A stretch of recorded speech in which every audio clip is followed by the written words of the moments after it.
Magandang araw! Ako po si Nurse Apple from Bitin Animal Bite Center. Kasama ko rin po ngayon si Nurse Chester. Nandito po kami ngayon para po pag-usapan ng mga common misconceptions po na nare-receive natin sa Bitin Animal Bite Center, whether po sa online or in person. So, ano po ba, Sir Chess, yung mga madalas po ninyong na-encounter na mga misconceptions na rin sa ating mga pasyente? Yun, una, yung mga ginagawa natin kapag tayo ay nakagat ng aso, pusa, o ng mga unggoy at paniki. Yung ginagawa natin pagpapadugo, hindi ito dapat ginagawa. Kasi ang rabies virus, hindi siya sumasama sa dugo. Ang gusto niyang gawin is sumiksik sa laman, and then doon mag-reproduce, and then eventually mag-move up going to the brain. So, hindi dapat pinapadugo kapag tayo ay nagkaroon ng sugat galing sa kuko o ngipin ng aso o pusa, paniki o mga unggoy. Okay po. So wag po nating paduduguin. Madalas po naming naririnig na dumarating po ang mga pasyente sa klinik at nagsasabi na okay lang naman po, pinadugo ko naman po ng matagal yung sugat. So pagka po pinisil natin ang ating sugat, ang nangyayari po ay lalo po nating pinapapasok ang virus sa ating mga muscles kung saan maaari pong mag-reproduce ang mga virus. Isa rin po, Sir Chester, narinig ko yung naglalagay po sila ng bawang sa mga sugat.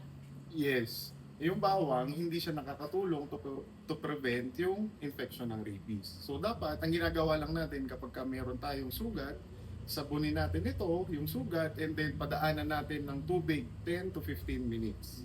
Tama po. 10 to 15 minutes po dahil ito po yung makaka-encourage or makaka-ensure po, sir, makaka-ensure po na at least 50% po na matatanggal po natin yung virus na present po sa ating mga sugat. Lagi po nating tatandaan na kapag ka po tayo nagkasugat at nagkaroon po tayo ng exposure sa rabies, pumapasok po ito sa loob ng sugat. So kung lalagyan po natin ng bawang, nasa surface lang po siya. Kahit pa po sabihin natin na nakakapatay siya ng virus, sa surface lang po talaga natin na ilalagay ang bawang. Hindi rin po siya nakakatulong at bukod pa po nakakasunog po ng balat ang bawang. Ano pa po mga narinig niyo, Sir Chess, na misconceptions po from our patients? Kadalasan sinasabi nila, mababaw lang yung sugat, maliit lang yung sugat, and then tinatanong nila kung kailangan pa bang magpapakuna kapag ganito lang o ganyan lang yung sugat. Ano po ang sinasagot ninyo? Kadalasan, ang sinasabi ko lang dyan, regardless yung size, yung haba, laki, lalim ng sugat, ang kinoconsider lang natin dyan is yung possible entry point. So kung malalim man yan, mababaw, malaki, maliit, mahaba, entry point siya. So kapag yung sugat natin ay nanggaling sa kagat, nadilaan ng aso o ng pusa, o sa kuko ng aso at pusa, yun ay pwedeng makatransfer ng rabies doon sa malaki o maliit na sugat. Pero Sir Chester, may naririnig po kasi ako mga iba-ibang kategorya pagka po sa pagka-classify po natin ng mga sugat or ng mga exposure ng mga pasyente sa rabies virus. Paano po ba natin kinakategorize ito? Ang exposure ng kagat o kalmot ng aso or pusa, meron niyang tatlong kategory. Ang category 1, ito yung mga wala naman silang kagat o kalmot, pero sila yung mga high risk. High risk na magkaroon ng kagat o kalmot. Sila yung mga pet groomers, mga vet, handlers, and then yung mga people na mayroong alaga talaga sa bahay. So, ang ina-advise natin sa kanila is magkaroon sila ng pre-exposure vaccination para in case magkaroon sila ng exposure, meron na agad silang protection. And then magdadagdag na lang tayo gamit yung booster. Ang sunod na category is yung category 2. Ito naman yung mga common na misconception na mababaw lang, maliit lang, na hindi naman siya nagkaroon talaga ng breakage doon sa integrity ng skin. Or yung pong mga sinasabi nila na hindi naman po dumugo, ano po? Hindi naman dumugo, pero namula lang siya. Pero kailangan pa rin natin ditong magbakuna. Post-exposure pa rin ang ina-advise natin dito. Kasi meron possibility tayong hindi nakikita na maliliit na sugat. So para sigurado tayo, kailangan pa rin natin magbakuna. And then yung category 3 naman, ito yung mga sugat na galing sa kuko o ngipin ng aso or pusa na nagkaroon talaga ng break doon sa integrity ng skin. Pwede sabihin natin na dumugo, meron siyang puncture, o kaya meron talaga siyang sugat. Ito po yung tinatawag nating transdermal wounds, tama po ba? Yes, tama. Dito naman, ang kailangan natin dito is post-exposure prophylaxis ng anti-rabies, and then nagre-require tayo dito ng ERIG. Ano po yung ERIG na bakuna, Sir Yes. Joseph? Si ERIG, ito yung binibigay natin para magkaroon tayo ng proteksyon habang hinihintay natin makumpleto yung anti-rabies vaccine. So, pwede nating sabihin na ito ay immediate pero temporary lang na proteksyon. Ang kailangan pa rin natin is yung mismong anti-rabies vaccine para magkaroon talaga tayo ng immunity against rabies. Okay po. So, bali, ang anti-rabies vaccine, binibigay po natin ito ng iba-ibang schedule. Ano po. So, para makapag-provide po ito ng long-term protection sa atin, kailangan po nating matapos ang anti-rabies vaccine regimen natin.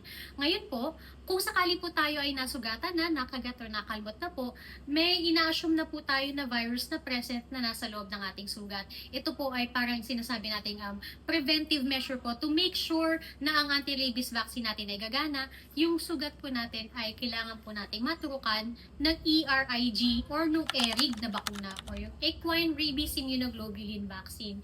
Ito yung immediate but temporary protection natin against the rabies virus. Pag tinurok ito sa ating sugat, magpo-provide siya ng immediate protection habang hinihintay nating matapos yung anti-rabies vaccine natin over the course of 7 days. Ano ba ang dapat nating gawin kapag tayo ay nakagat o nakalmot ng aso o pusa?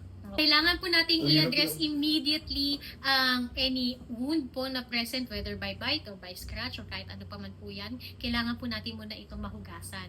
So we recommend po na under 10 to 15 minutes po running water, preferably with soap.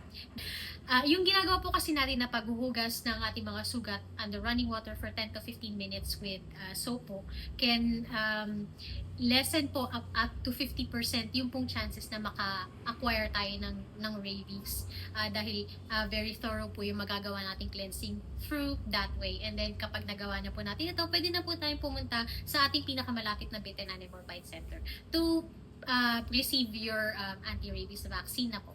Teka, Nurse Apple, gaano ba katagal natin pwedeng i-delay yung anti-rabies vaccination? So, kung sakali po makagat tayo or makalmot, ideally, generally po, within 24 hours ay dapat mabakunahan na tayo. Pero dapat po nating tatandaan, kapag ang injury po ay nangyari sa mga high-risk areas po, matatawag po natin mga high-risk areas, yung mga innervated areas sa katawan, kunyari po yung mga daliri, meaning maraming mga nerve endings dito, sa ulo, anywhere above this region right here, kailangan na po natin magpabakuna as soon as possible. Ang rabies virus po ay nagta-travel po sa ating mga nerve endings, meaning kung na-expose sila or nailagay po sila sa area ng katawan natin na maraming nerve endings, ibig sabihin lang po nito, mas mapapadali po ang kanilang pag-travel papunta sa utak, which is their target destination anyway. And as we all know, kapag ka po nakarating na sa utak ang rabies virus, wala na po tayong magagawa rito. Matanong ko lang, Nurse Apple, meron ba tayong pwedeng gawing management o treatment kapag ka umabot na sa brain yung rabies virus? Sadly, Sir Chess, kapag umabot na po sa utak ang rabies virus, wala na po tayong magagawa dito. It's very hard to hear, pero ang tanging magagawa na lamang po natin ay hintayin po ang pagpanaw ng pasyente and make their passing as comfortable as possible. Although we know naman po na with rabies, it's very difficult to achieve that, lalo na po kapag naging furious po yung type ng rabies na nag-occur sa pasyente natin. Nakikita naman po natin sa news yun, yung mga pasyente na kaawa-awang nakatali sa kama at wala na po silang control sa sarili. So, pag dumating na po tayo sa puntong ganon, sadly, wala na po magagawa. Abangan ninyo yung mga susunod naming video dahil marami pa tayong pag-uusapan. Pero, kung meron na po kayong mga questions or concerns, narito po ang number ng aming hotline. At lagi pong open ang Facebook page ng Bitten Animal Bite Center para sa inyong mga katanungan. Kaya, basta usaping rabies, bakuna, Hindi, bahala na. bye-bye!